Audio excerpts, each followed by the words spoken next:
Let's break down what we just heard from my interview with Senator John McCain. Joining us, CNN's Fareed Zakaria. He's the host of Fareed Zakaria GPS, and Washington Post associate editor and columnist David Ignatius. He has a brand new book, an excellent new book entitled The Director, that's out there right now. Fareed, give me your quick reaction to what we just heard from Senator McCain.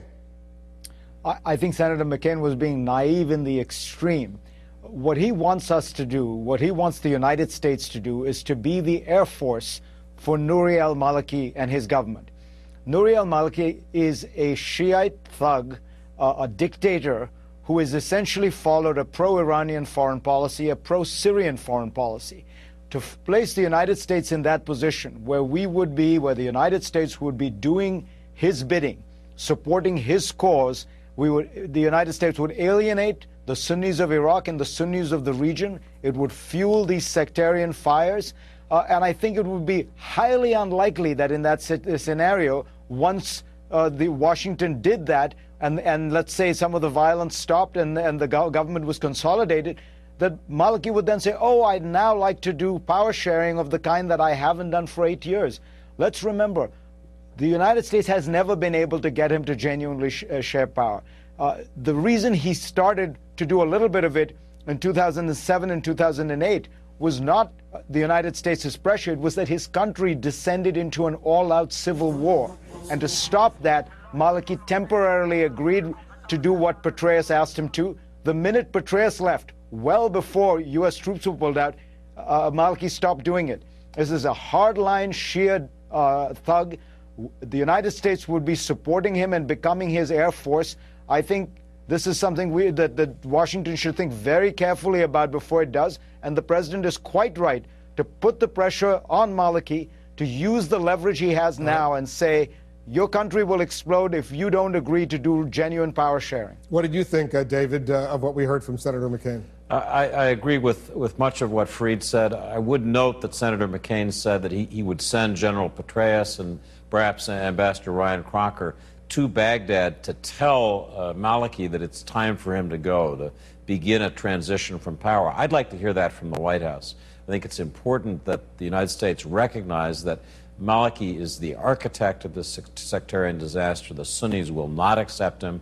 The idea of urging him to be more responsive, urging him to reach out, it's just not going to work. U.S. airstrikes, as Senator McCain is recommending, make a difference?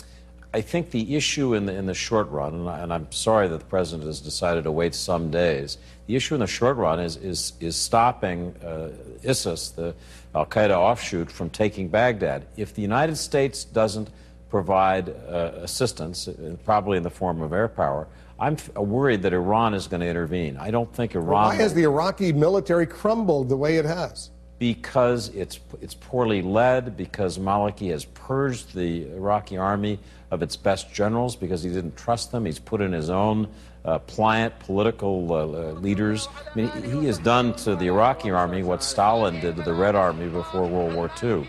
So, you know, this has been coming. People have understood that the army was weak.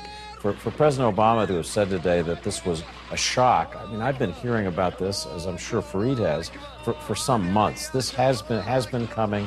The question is what to do about it now, and they do have to be stopped before they get to Baghdad. And we heard Jim Sciutto, Fareed, our chief national security correspondent, report earlier this hour. The U.S. intelligence community was warning weeks, maybe a few months ago, that ISIS would plan on moving towards Baghdad, so it shouldn't have come as such a shock. What did you make of Senator McCain's call on the president to fire virtually his whole national security team, including the chairman of the Joint Chiefs of Staff, General Martin Dempsey?